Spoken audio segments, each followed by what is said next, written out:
حضرت عبداللہ بن مسعود رضی اللہ تعالیٰ عنہ رسول اللہ صلی اللہ علیہ وسلم کے پاس آئے اور آ کر عرض کی یا رسول اللہ مجھے کسی نے یہ بتایا کہ فلاں آدمی کے اوپر جن چڑھا ہوا ہے، اور میں اس کی طرف گیا اور میں نے دعا کی اور اللہ کا کلام پڑھا اور اس کے اوپر پھونکا تو وہ ٹھیک ہو گیا۔ تو اللہ کے نبی مسکرائے، پوچھا عبداللہ تو نے کیا پڑھا اس کے اوپر جا کر؟ کہا یا رسول اللہ میں نے اس کے کان کے اندر قرآن کی یہ آیت پڑھی افحسبتم انما خلقناکم عبثا، پوری یہ آیت پڑھ دی میں نے اور اس کے کان میں پھونک دی۔ آپ صلی اللہ علیہ وسلم بڑے حیران ہوئے، عبداللہ بن مسعود کو دیکھا اور پھر آپ نے فرمایا اے عبداللہ تجھے پتہ ہے یہ آیت کیسی آیت ہے؟ اس رب کی قسم کہ جس نے مجھ کو نبی بنا کر بھیجا ہے، یہ آیت اگر یقین کے ساتھ آدمی پہاڑ پر کھڑا ہو کر پڑھے تو پہاڑ کو اپنی جگہ سے ہلا دے گا۔ اب میں یہ بات پڑھ رہا تھا اور مجھے یہ خیال آیا کہ پچھلے 4-5 سال سے کسی اللہ والے نے، کسی نیک بزرگ نے مجھے یہ کہا تھا کہ بھئی دیکھو دن کے وقت یہ آیت پڑھ لیا کرو، دن کے شروع میں یہ آیت پڑھ لیا کرو، اللہ رب العزت تمہارے سارے دن کے کاموں کے لیے کافی ہو جائیں گے، تمہاری دعائیں قبول ہوں گی۔ تو مجھے یہ خیال آیا کہ یہ 3-4 سالوں سے تو میں اس آیت کو پڑھ رہا ہوں لیکن میں نے کوئی اس کا افیکٹ نہیں دیکھا، نہ اپنی ذات پر دیکھا نہ کسی اور پر دیکھا۔ تو مجھے وہ خیال آیا بات یہ ہے کہ عمل تو عبداللہ بن مسعود نے بھی وہی کیا جو میں کر رہا ہوں، انہوں نے تو ایک ہی دفعہ کیا، میں تو 3-4 سال سے کر رہا ہوں۔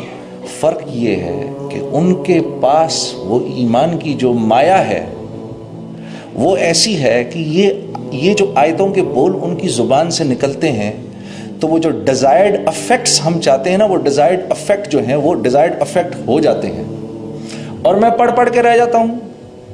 ابھی ہم حج پر تھے، بڑے فخر سے انہوں نے بتایا کہ بھئی اس سال تو 45 لاکھ آدمی نے حج کیا۔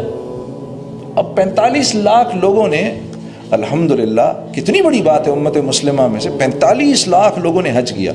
لاہور کی آبادی 45 لاکھ کی ہے، تو مکہ اتنا چھوٹا سا شہر ہے اور 45 لاکھ بندہ مکے میں، اللہ نے ان کے وہاں پر کھانے کا بھی انتظام اور پینے کا بھی انتظام، نہانے دھونے کا بھی انتظام، پانی کیسے خرچ ہوتا ہوگا۔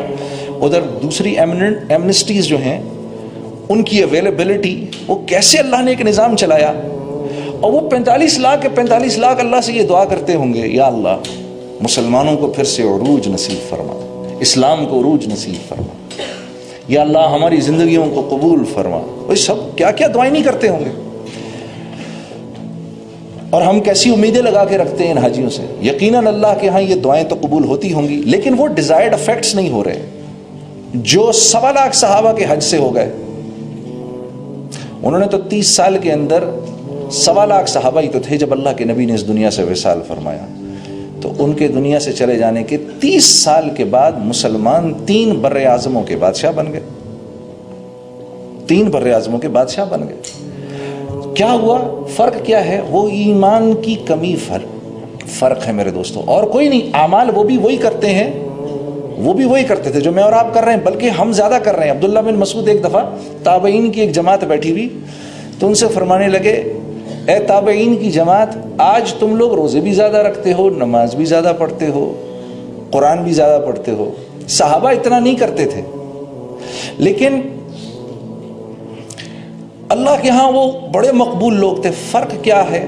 فرق کیا تھا کہ ان کے دل دنیا کی لذتوں اور اس کی حب جا اور حب مال سے ان کے دل خالی تھے، اور ہمارے دل بھرے ہوئے ہیں۔ میرا دوست ہے سعید انور، کرکٹ پلیئر جو ہے ہمارا، میں اور وہ جماعت میں ایک ساتھ سفر کرتے ہیں، تو وہ ایک بات اکثر کہتا ہے اور بڑی اچھی بات وہ کہتا ہے۔ وہ یہ کہتا ہے دیکھو ایک کنواں ہے نا جس میں پانی ہے، ٹھیک ہے، اس کنویں سے سب نفع اٹھا رہے ہیں، اگر اس کنویں کے اندر ایک مرا ہوا کتا گر جائے آ کر، ایک مرا ہوا کتا ہی تو ہے، اتنا بڑا کنواں ہے، وہی اتنا پانی بھرا ہوا، ایک مرا ہوا کتا ہی ہے، اب مجھے بتاؤ ہم میں سے کیا کوئی بھی اس کنویں سے کوئی نفع اٹھا سکتا ہے؟ نہیں اٹھا سکتا۔ آپ اس میں پانی پہ پانی بھرتے رہو بھرتے رہو بھرتے رہو، کوئی نہیں۔ لوگ کہیں گے 1 منٹ رکو، سب سے پہلے اس مرے ہوئے کتے کو باہر نکالو، اس کو باہر نکالو، اس کے باہر نکل جانے کے بعد اب جو تم چاہتے ہو وہ ہو جائے گا۔ پھر پانی کو صرف ایک ہی دفعہ صاف کرنے کی ضرورت ہے۔ اب جو پانی بھرو گے اس پانی سے تم ہر قسم کا نفع اٹھا سکتے ہو، اس کو پی بھی سکتے ہو، اسے وضو بھی کر سکتے ہو، اور گھر کا کھانا بھی پکا سکتے ہو۔ تو اعمال کی کمی نہیں ہے، اعمال تو ہم کر رہے ہیں الحمدللہ۔ میرے عزیز دوستوں، میرے بھائی اور میری بہنوں، فرق صرف یہ ہے کہ ہمارے دل ایمان کی مایا سے خالی ہے۔ ہاں میرے بھائی اور میری بہنوں، دنیا میں آ جانے کے بعد ہمارا سب سے قیمتی اثاثہ ایمان ہے۔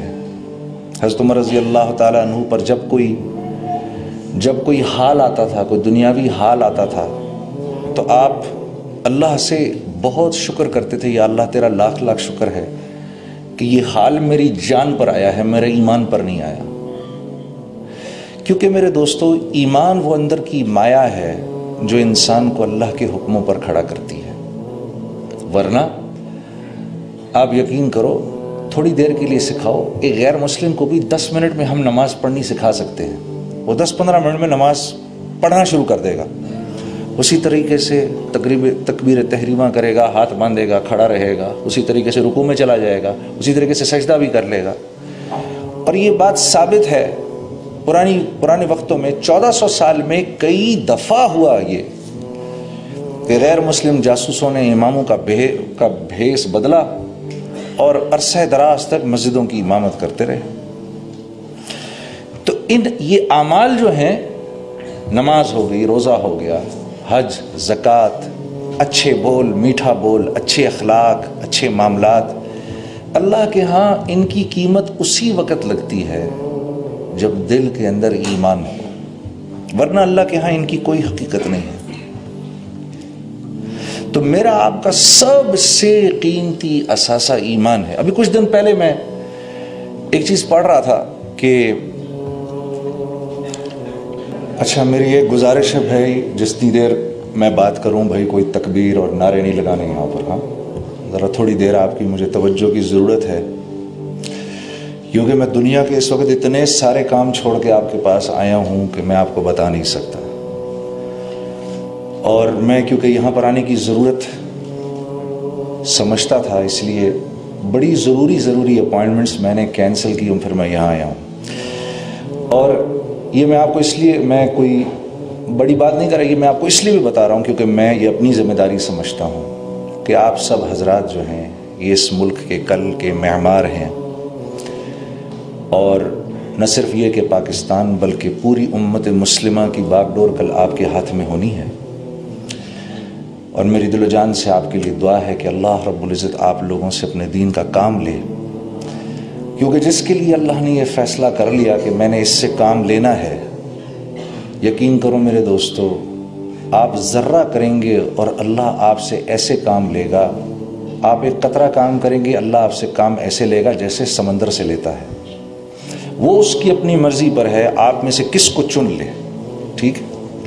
یوں اگر ہم زور لگائیں تو کسی کو 2 رکعت نماز بھی نہیں پڑھا سکتے، ہاں، لیکن اگر اپنی زندگی کو ٹھیک کرنے کا فیصلہ کر لیں تو پھر اللہ کی طرف سے آسمانوں پر چناؤ ہوتا ہے کہ اس نے اپنے آپ کو ٹھیک کرنے کا ارادہ کر لیا، اس لیے اب ہم اس کی ذات کو، اس کی زندگی کو اوروں کی ہدایت کا ذریعہ بنائیں گے۔ یہ ہے سارا معاملہ۔